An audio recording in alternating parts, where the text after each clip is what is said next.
Don't mess around and lose a good man because you're a toddler in your emotions. And practical advice that I would give to just growing in your emotional maturity, stability, right? Being grounded emotionally is like just as much as you fight to be cute, to be a boss chick, to be whatever, fight to be a peacemaker. Fight to be a person that can go in a room and stabilize it. Fight to be the nurturer that you are. You're a nurturer. And that's something that, even though I believe that we're created to be that way, it's still a learned skill. It's still something you have to wake up and be intentional about. So practically going out of your way, reading those books, watching those YouTubes. I remember a moment that I had with my husband, and we were in the house and I could see in his eyes, I'm like, oh, he's about to leave me.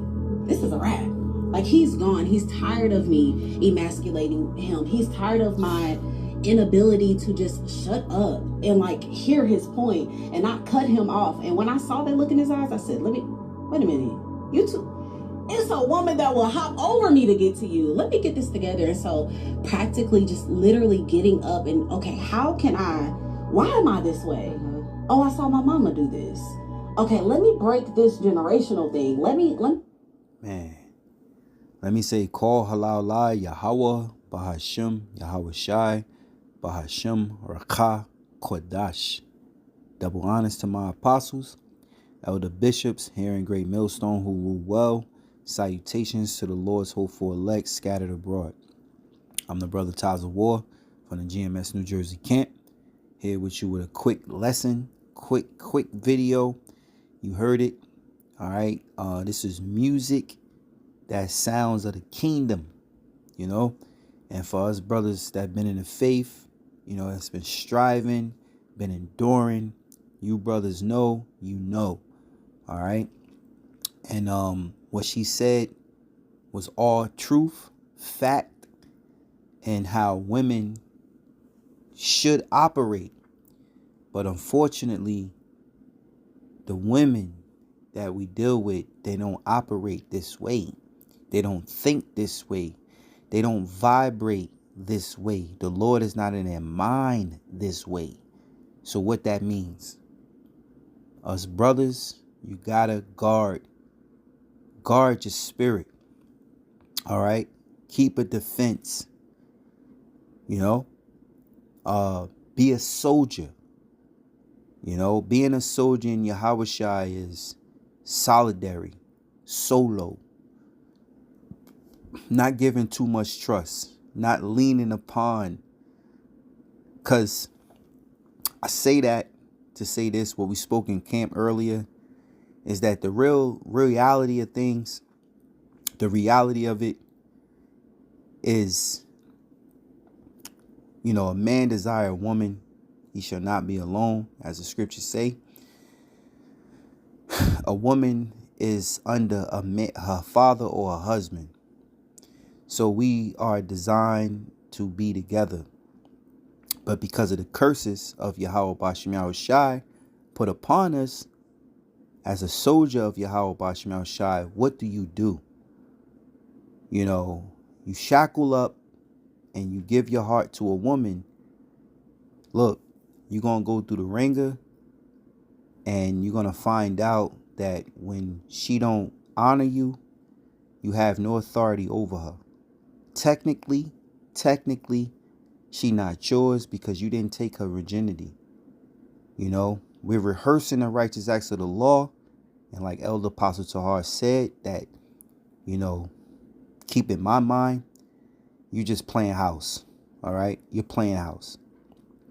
And she's not your woman technically because she dealt with men before you. So it's best for brothers to make your woman the scriptures as it's supposed to be. And as Apostle Paul said, if you can help, don't seek after a woman. And this is not a diss to you women that are thriving, striving. You know, if you can get you a husband, may Yahweh Bashim Yahushua be with you. But for the brothers, I speak for you brothers. Look, don't desire if you don't have. If you can contain, as Apostle Paul said, he said it best. If you burning, then go ahead, right? Meaning, if you desire and you can help yourself, it's better to get a wife, because at least you can have a woman you can get your rocks off with, and it ain't got to be abominable. It's better that way. And same thing for the woman. She desires, she can help herself get her a husband. She can have her desires met. But if you can help it, be by yourself. Strive to the end. Whatever the Lord bring upon you in your life, it is what it is. But if you can save yourself from the headache, if it's the Lord's will, then if you listen, you would. So, like she said, I'm going to play the video back. So, yeah, let's do that. Let's play the video back again, right? Just to make point. You're a toddler in your emotions. And practical advice that I would give is, don't be a toddler in your emotions. And that's the most important thing. That's like, oh man, how she say that from the start? A toddler in your emotions. Women are toddlers when it comes to their emotions. A man in the world told me, you would never understand a woman's emotion and why she do what she do. So just deal with it. How could you deal with it? But in the truth, I understand she's just a doorway of demons. She's double-minded. She does what she do. Scriptures give us clear instructions of a wicked woman. So why would I listen to a man in the world? I understand what he means, but I also understand Yahweh Ba'ashim Yahushai first and foremost, and I put Yahweh Ba'ashim Yahushai at the forefront of everything, because this truth is first. So listen to the scriptures. So let's continue this again. Listen how she start off, bro.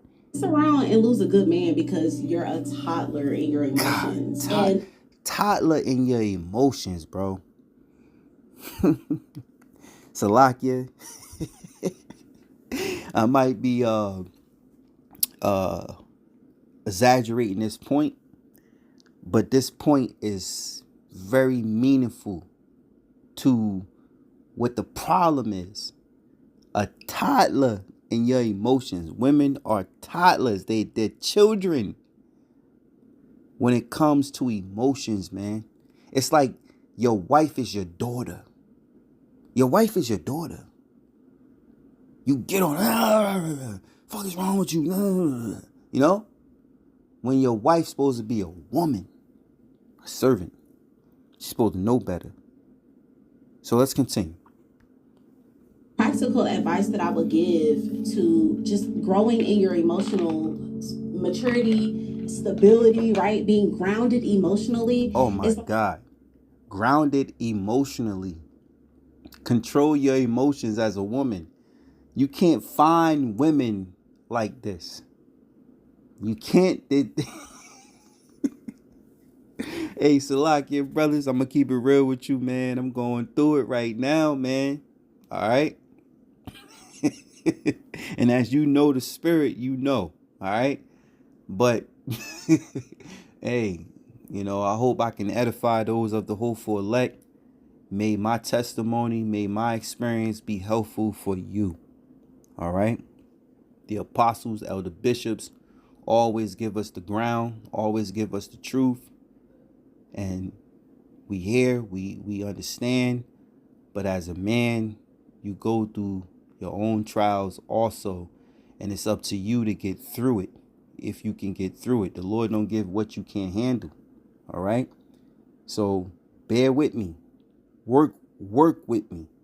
All right? Understand. So let me wind this back a bit, because I kind of got off track. Growing in your emotional maturity, stability, right? Being grounded emotionally. It's like just as much as you fight to be cute, to be a boss chick, to be... Exactly. When you grounded in your emotions, you're fighting just as much as you're trying to be cute, taking care of your hygiene, taking care of your looks, be presentable, be honorable to your husband. It's the same care. It's the same care, man. This woman is speaking facts. And I'm not going to point her to be a woman of the Lord. But what she's saying is what women had in the ancient times. Serving Yahweh Bashim Yahushai. And I'm not going to say she one of Yahweh Bashim Yahushai because I don't know. This could be just a moment for her. But what's coming through her is facts. So let's continue. Whatever, fight to be a peacemaker. Fight to be a person that can go in a room and stabilize it. Be a peacemaker, man. Could you find it? Could you find it? A peacemaker? Oh my God. Could you find a peacemaker? Do they exist? Hey, I know brothers, different walks and ways of life, different environments, different cities, different countries, different states, cities. Could you find it?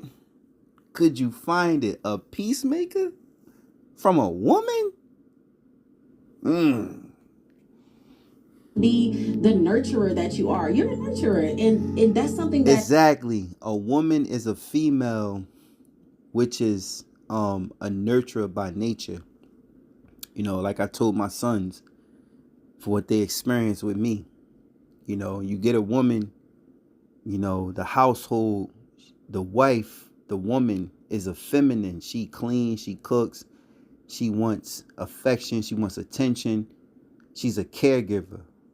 But a man, more on the loose end, he don't look at the dust the way she look at the dust on the floor.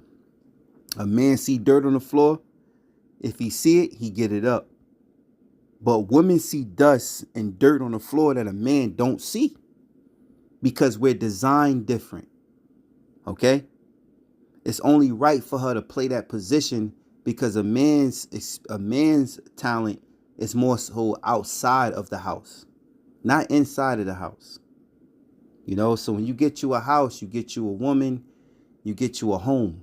A woman makes the home. That's facts. The cook, the cleaning, the feminine nature. If you got young children, you need that. Or it's you don't need it, but it's suitable to have if it makes sense, right? So I'm just speaking on nature. All right. We're going to have this in the kingdom for sure. So let's continue. Even though I believe that we're created to be that way, it's still a learned skill. It's still something exactly. It's a learning skill. And like Elder Apostle Gabar has said years ago, the skill of being a woman, the learning skill of being a woman is not in the earth no more. Women are growing up today not learning how to be a woman, especially the Judite woman. Now, the other tribes have a better situation because they're family oriented. They're conditioned in a certain culture. I think about the Mexicans. Now, what I learned from the Mexicans is that a Mexican woman will not allow her husband to wash dishes and serve food. As soon as he in there trying to do that, she'll come in there and say, get your ass up out of here. You don't do this. Now, would a black woman do that like a Mexican woman? Hell motherfucking no. The black woman is the most wickedest woman on the planet Earth. She don't have no filter and no respect. She not raised that way. Hip hop raised her. Black culture raised her. America raised her. You see? But when a Mexican woman, a mom, grandmother, what that boy doing in the kitchen washing dishes? You know damn well your ass supposed to be up in there cooking and cleaning and doing all that. He ain't supposed to be doing that. And I'm speaking culture. That's all. If you understand, if you know, you know. So let's continue. up and be intentional about. So practically going out of your way, reading those books, watching those YouTubes. I remember a moment that I had with my husband, and we were in the house, and I could see in his eyes, I'm like, oh, he's about to leave me. This is a wrap. Like, he's gone. He's tired of me. So she actually saw the fact that I'm being toxic and I'm being very aggressive. And when he say stuff, I'm very combative. What black woman you know that can sense that shit? She take it to the grave. So I'm just saying, I'm not saying this woman is an elect woman of the Lord, but what she's saying here is so true. And then you do have the elect women of the Lord. Now, are they going to be this way toward their husband all perfect? No. No. All right.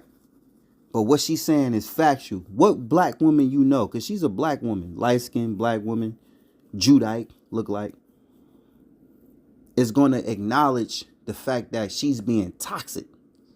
Oh, this nigga, he ain't saying nothing. I'm combative. Everything he say, I'm competitive. I'm not letting him, speak his mind. I'm shutting him up because he probably want to elaborate, but I'm cutting him short because I think I know what he talking about. I'm going to speak ahead of him. Oh, my goodness, bro. Let's continue. Emasculating him. He's tired of my inability to just shut up and like hear his point and not cut him off. And when I saw that look in his eyes, I said, wait a minute. You two, it's a woman that will hop over me to get to you. Let me get this. Exactly. A woman that failed in a relationship before this. And that's what it be. That's how you know we rehearsing. We're like Apostle Tahar said, you're playing house. A woman that been there, done that, and that have the experience and see a young woman fumbling the ball. Oh yeah, another woman will capture that football and she'll hold on to it and treat him like he's a Heisman, champion, Super Bowl winner. That's how it be in this wicked ass society. It be the older women that somehow get it. The younger women, some get it, but then here it is, they fumble the ball, and then some chick older than her capture that ball and hold on to it and treat that man like he's the champion. He won the Super Bowl, because she done been done there, down there, and through there. So yeah, let's continue. So practically just literally getting up and, okay, why am I this way? Oh, I saw my mama do this. Right. Okay, let me break this generational thing. I told brothers in camp today, and I'm keep it funky. I'm not dealing with no more women that, if I can help it, if the Lord's will, that mamas and daddies was crackheads, because it's something about mama and daughter. A woman, a mom, what the scripture say? A mother is just like a daughter, roughly paraphrasing. Forgot that scripture. But it's something that relates to that. And then if she don't got her daddy, that's trauma. We are all brothers in this truth. When you deal with a black woman, you're dealing with a black woman that has trauma because she didn't grow up in a household with both parents and structure. Even if she grew up with parents, the parents are so worldly in the world that it's really not the structure that she should have grew up in. So you could say, yes, she had a mother and father, but if a father didn't instill her that type of instructions of righteousness, what good is she? A lot of men, you're going to pamper and favor your daughter. You're going to pamper and favor your daughter. Yeah, I'm talking about worldly men. They're going to give her all she want. Whether she wrong or right, they're going to be on her side because she's the weaker vessel. She's feminine. She needs the support. She's not built like a man. So a lot of these women that are so-called black, they might got their daddy in their life, but their daddy ain't really taught them truth. Gave them everything they want, so they're expecting from the men that they deal with because they daddy gave them everything they want, even though they cut up and talk shit. They think the man that they dealing with is supposed to give them everything they want because they daddy gave them everything they want, regardless of their attitude. Shit is a curse. So let's continue. In my prayer bag, let me start watching some YouTube, some older women that went through this. How did they navigate? Don't mess around and lose a good man because Right. So let's read this real quick and I'm gonna end the show. It says, fight to be a peacemaker. Fight to be peacemakers.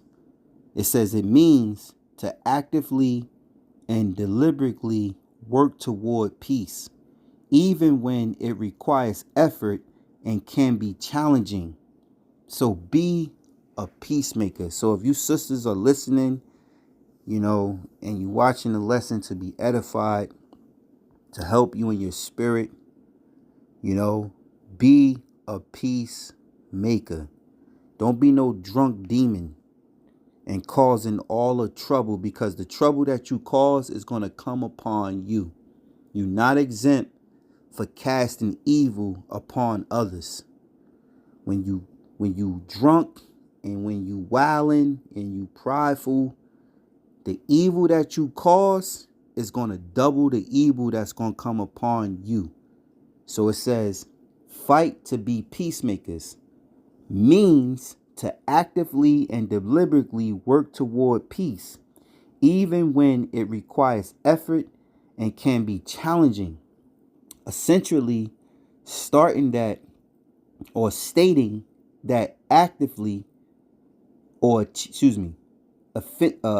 says essentially stating that achieving peace is a goal worth actively pursuing and sometimes even fighting for, by meditating conflicts, promoting understanding, and actively working to resolve disagreements. Be a peacemaker. Fight to be a peacemaker means to actively and deliberately work toward peace, even when it requires effort and can be challenging. Be a peacemaker, man. So that's my lesson. That's the message, right? I do got some key points here about the phrase, not passive. Being a peacemaker is not just about avoiding conflict. It involves actively stepping into situations to facilitate reconciliation. Oh my God, that's oh man, that's on point. It says not passive, right? Being a peacemaker is not just avoiding conflicts. So you think, I'm a peacemaker, huh? I ain't gonna deal with that. That's their problem. No. It says it involves actively stepping into situations to facilitate reconciliation. So a person that comes in between, right, and says, look, y'all stop this shit, man. Let me tell y'all, look, y'all need to do da woody woo whoopty woo whoopty woo. That person is a peacemaker, but in the world, that person get punched on. He jump in between, try to break shit up. He get stole on. Now he becomes part of the problem, because when somebody steal on him and punch him in the face for trying to break shit up, he trying to get his lick back. Am I wrong? That's how it goes in the world. You got a guy that try to step in and be like, y'all chill. And then somebody from whatever entourage punch him in the face. He get punched down. He jump up ready for war. So now you got beef on beef. So let's continue, right? It says requires commitment. It says fighting for peace implies dedication and perseverance, even when facing obstacles or resistance. It says biblical reference. This phrase echoes in teaching from the Bible, Matthew 5:9, which says, blessed are the peacemakers. So it referred to the scriptures as well. And that's what we here for the scriptures. Yahweh Bashim Al-Shai, Bashim Rakakwadash. The Lord said, be a peacemaker. Blessed are the peacemakers, man. So now you should understand what's a peacemaker. And you women that tune into the lessons, hopefully you get understanding from this lesson. This woman, I'm not saying she the elect, but what she said is what the elect and abilities that they will have. And that's going to be in the kingdom. All right. So with that, I hope you was edified. I want to give all praises, honor, and glory to Yahweh, Bahashim Yahweh Shai, Bahashim Rakah Kodash. Double honors to my apostles and elder bishops here in Great Millstone who rule well. Salutations to the Lord's elect. Shalom.